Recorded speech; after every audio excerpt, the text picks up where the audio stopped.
நமஸ்காரம். நான் ஆஸ்ட்ரோ அமிர்தா பேசுகிறேன். இன்றைக்கி நம்ம பார்க்க போகிற கேள்வி பதிலும் அதில் அடங்கியுள்ள கிரகமும் என்ன என்பதைத்தான். கேள்வியானது, திருமணத்தில் அம்மி மிதித்து அருந்ததி பார்ப்பதன் நோக்கம் என்ன என்பது பற்றி தான். இது பொதுவாக எல்லா இந்துக்களின் திருமணத்தில் நாம் கவனிக்கலாம். அம்மி மிதித்து காலில் மிஞ்சி போடுவார்கள்.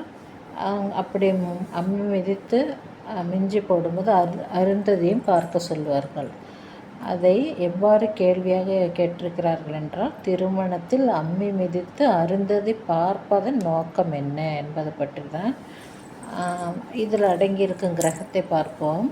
திருமணம் என்றாலே நிச்சயம் அங்கு குருவும் சுக்கிரனும் அடங்கியிருக்கிறார்கள். ஏனென்றால் வியாழ நோக்கு என்றாலே ஒரு ஜாதகத்தில் வியாழ நோக்கு வந்தால் திருமணத்திற்கு ஏற்பாடு செய்யலாம் என்று சொல்லுவது மரபான சொல்தான், வாக்குமும் தான். அதாவது பெரியவர்கள் வாக்காக சொல்லுவார்கள், திருமணத்திற்கு வியாழ நோக்கு வந்து விட்டதா என்று கேட்பார்கள்.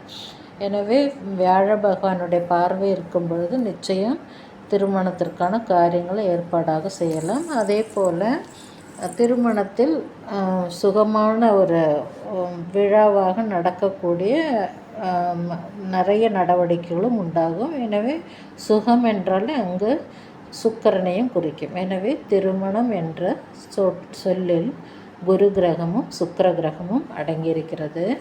மேலும் அம்மி மிதித்து என்ற சொல்லில் என்ன கிரகம் இருக்கிறது என்றால் ராகு கிரகம் இருக்கிறது. ஏனென்றால் அம்மி கல் என்று சொல்லும் பொழுது ராகு கிரகம் இருக்கிறது. அதே துருக்கல் என்றால் கேது கிரகம். மற்றபடி துரு பிடிக்காத அனைத்து கற்களையும் ராகு கிரகம் என்று சொல்லுவோம். அருந்ததி பார்ப்பதன் நோக்கம் என்ன? அருந்ததி என்றால் அது நட்சத்திர கூட்டத்தில் ஒரு நட்சத்திரம்தான். எனவே இந்த கேள்வியில் அடங்கியிருக்கும் கிரகம் குரு, சுக்கிரன் மற்றும் ராகு. இதன் அடிப்படையில் நாம் இந்த கேள்விக்கான பதிலை பார்க்கலாம். கற்பு என்பது கணவன் மனைவி இருவருக்கும் பொதுவானது. பெண்களிடம் மட்டும் கற்பை எதிர்பார்க்கும் ஆண்கள் தம்மை பற்றி கவலைப்படாமல் இருக்கின்றனர். திருமணத்தில் இணையும் மணமகனும் மணமகளும் கற்பு நெறி தவறாமல் வாழ்வோம் என உறுதிமொழி ஏற்பதே அம்மி மிதிக்கும் சடங்காகும்.